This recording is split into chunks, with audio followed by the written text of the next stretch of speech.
Sa video natin ito mga boss, no, pag-uusapan natin kung paano natin ilagay yung 3-dimensional drawing dito sa plano na ito. So, nung nakaraang mga topic, pinag-usapan natin kung paano buong gawin itong mga planong ito. Sana panoorin nyo yung mga dati nating video. Ngayon, pag-uusapan natin paano ba natin ilalagay yung buong perspective natin o yung buong bahay na ginawa natin dito sa lugar na ito. Yan ang step by step na pag-uusapan natin sa video natin ito. Kaya lang mga boss, bago tayo mag-umpisa, no? Kung bago pa lang kayo sa maliit pa lang nating channel, wag nyo po sanang kalimutang pindutin muna pala, no, yung subscribe. Isama nyo na rin po yung like at saka notification bell. Okay, umpisahan na po natin yung topic natin. So, para maipasok natin yung 3-dimensional drawing o yung buong bahay natin, no, dito sa pwestong ito, pagsamahin natin yung 2D, no, o 2-dimensional drawing at saka yung 3-dimensional drawing ng bahay na ito. Ang una nating step na gagawin ay pumunta tayo dito sa layout. Dito, no? So, nandito kasi tayo sa may model, no? So, pupunta tayo dito sa may layout. So, kung naka-zoom yan, lapitan nyo lang, no? So, lalapitan yung ganito. Pagkatapos, once na nakalapit na kayo sa ganito, ang i-command natin is yung MView. So, ang shortcut niyan is MV dito sa AutoCAD. So, click lang natin ito. Tapos, magbabox lang tayo rito. Ayan na.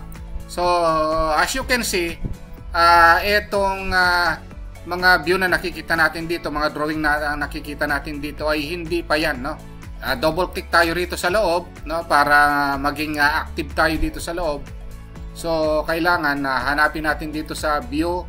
Tapos, hanapin natin yung 3D views. Punta muna tayo dito sa kahit na alin sa apat na ito, SW isometric, no? And then once na nagawa na natin yan, lalapit tayo. So as you can see, ito na yung 3D views natin, yung bahay natin. So pwede natin gamitin ngayon itong command na view, hanapin natin yung orbit. So yung mga yan makikita natin dito, gamitin natin yung pre-orbit. So pwede nating i-orbit yan. Makita natin na na-orbit siya or na view natin ng buo, no? Pagkatapos, actually pwede nating i-zoom yan, yung roller ng mouse natin, nasusum natin yan, no? Gamitin natin yung roller sa mouse, pwedeng ilapit, pwedeng ilayo. So ayan, so ito na yung 3D natin, no? So kung gusto nyong okay na yan, no, galaw-galawin nyo lang. Kung okay na yan, yung final setup niyan, double click nyo lang sa labas, no? Or pwede nyo i-escape muna, tapos double click nyo sa labas. Click nyo yung model para makita nyo yung paper space. So, pwede nyo i-move ito. So, pindutin nyo lang itong dating model.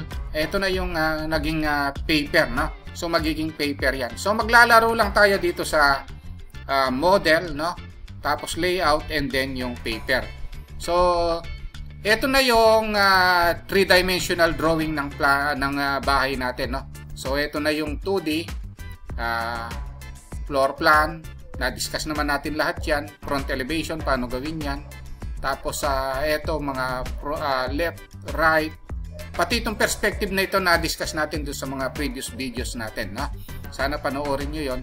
Ngayon, diniscuss lang natin yung pag-combine, no? Paano pagsamahin yung 3-dimensional drawing natin. Okay, yun lang mga boss, no? Kung nagustuhan nyo itong video natin, huwag nyo po sana kalimutang pindutin muna pala, no, yung like, subscribe, tsaka notification bell.